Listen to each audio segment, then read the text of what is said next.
Hey everybody. Oh man, you can see the reflection of the. Take my glasses off. How y'all doing tonight?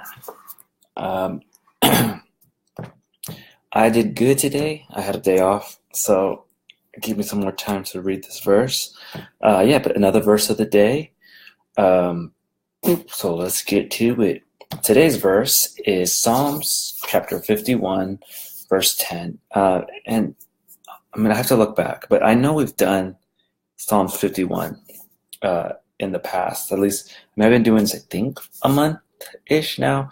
So there's one day that I did Psalms 51 because I remember specifically about a psalm. And so this is the beginning of the chapter. Like sometimes in Psalms, if you're not familiar, it'll give you a little preface as to what the psalm is about or the chapter. It says, a psalm of David regarding the time Nathan the prophet came to him after David had committed adultery with Bathsheba.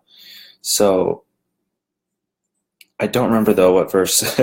I should go back and look, but I don't remember off the top of my head which verse it was.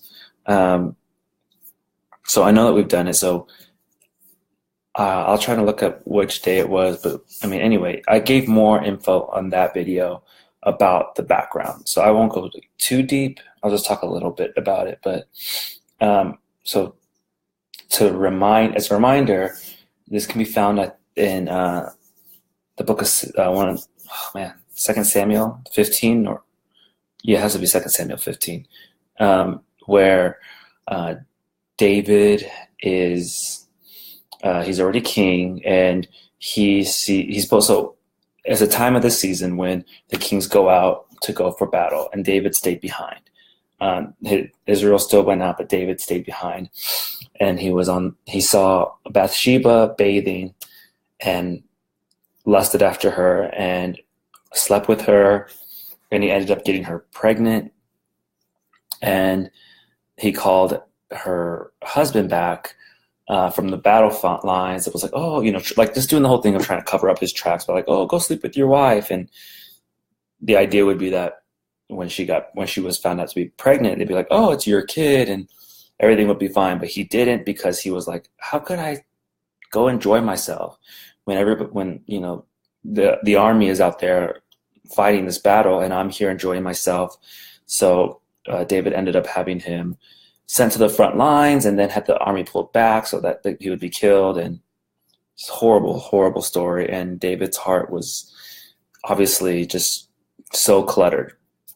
So this is another verse where David is saying, create in me a clean heart, O God, renew a loyal spirit within me. So when I was reading this, it's just such again, from the standpoint of what David is saying, he's asking God, create in me a clean heart. And I think one of the key parts of this verse is the part where it says, create in me.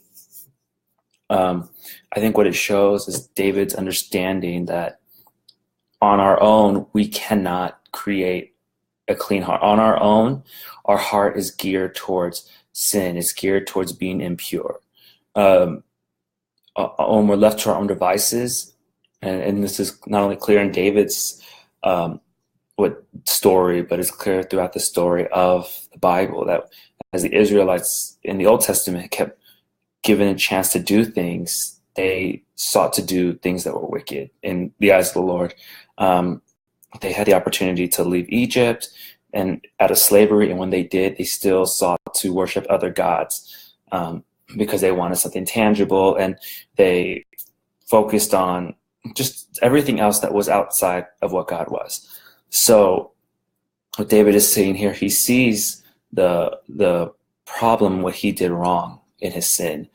And so he's asking God, create in me a clean heart.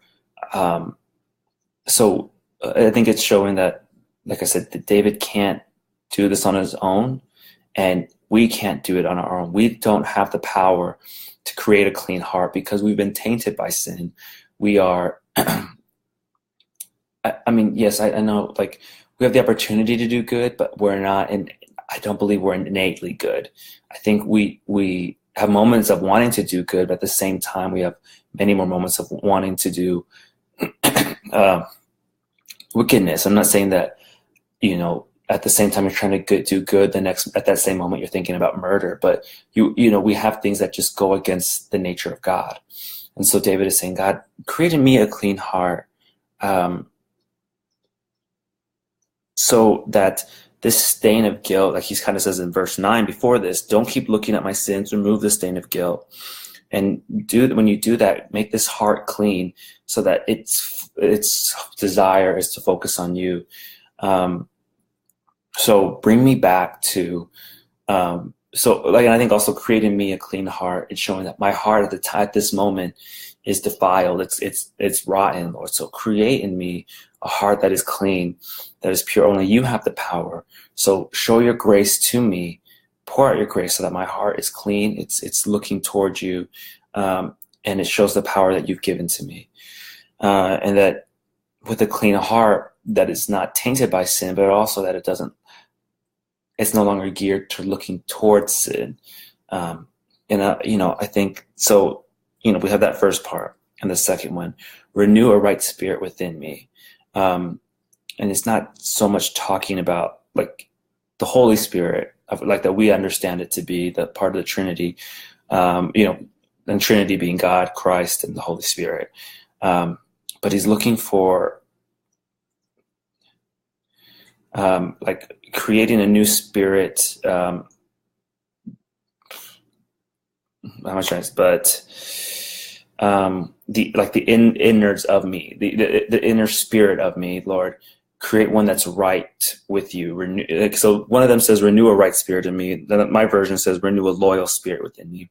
Renew a spirit that is focused on you, that's right, and then in the sense that it's in alignment with who you are, God. Or renew a loyal spirit in me, one that's dedicated towards you. That what I do is seeking to act in integrity with you, God, not to fall into hypocrisy or not to fall into doing evil, but my spirit is ready to not only just to be in step with you, but to do your good work, to be solidly set upon who you are, and also to be obedient to you, that I'm not in a place where my spirit's ready to sin, and yet I know I can be forgiven by asking for forgiveness. But it's like, because of your goodness, Lord, I will be obedient to you. And in that, I'm going to be unmoved obedience. So when sin, temptation comes, these other things, that my heart is clean and my spirit is set right, that I'm geared and focused on you, that I will, in those moments that I fall and I won't fall again. And I think it's so good, this verse too, because David is saying, create in me a clean heart, O God. And David was known as, and it's said a lot of times, and people keep referring to David, and it was said in the Bible that he was known as a man after God's own heart. So David was zealous for the Lord. Oh, man. He wanted to do God's will in his life. And when David is then asking, create in me a clean heart, O God, he understands that my love and my desire for God hasn't changed, but I see that I'm wicked. And what was also so powerful about this is that the kingdom of Israel was looking to David. They thought he's going to be the one. He's going to be the one that is going to redeem us. And he wasn't. It would come from his line, but it just shows us that we as people have a tainted heart. We the sting of sin, it permeates and it moves through us as humans.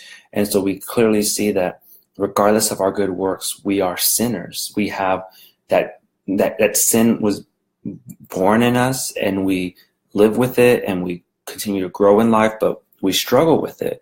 And so when we say this, Lord, create in me a clean heart, we do this, we understand we're sinners. We're gonna sin. We're gonna, and that's also part of, as we grow as Christians, is like, we understand the sin is, and the Holy Spirit makes us aware that this sin is within us, and it comes out, and God is not always there like, how could you do that again? But he has to allow it in a sense of letting us see, this is the ugliness that lives in you. And I was talking about this weekend with our family, that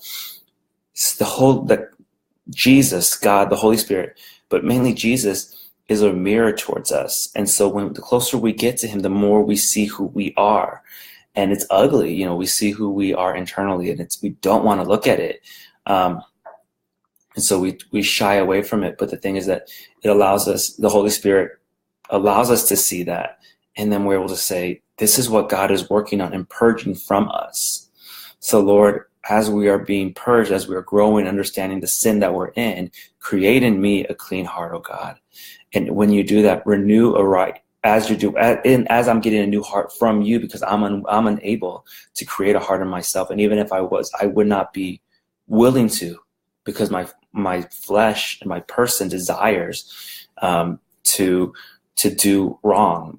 So as you're doing that, also renew a right spirit in me. So as my heart's being clean, I'm asking you to do this. I'm not able to have a right spirit, create a right spirit in myself. So you take this and make it fixed upon you. So I hope that verse blessed y'all so much. If there's something else, again, you guys got, seriously, anybody who watches this, I definitely want to hear any thoughts, anything that was like, oh yeah, I've heard that said, or I've thought of this, or God spoke to me in this way about this verse, because I think it's so important for me to grow, and I keep wanting to learn more about these verses. So anyway, if not, then we'll talk to y'all tomorrow.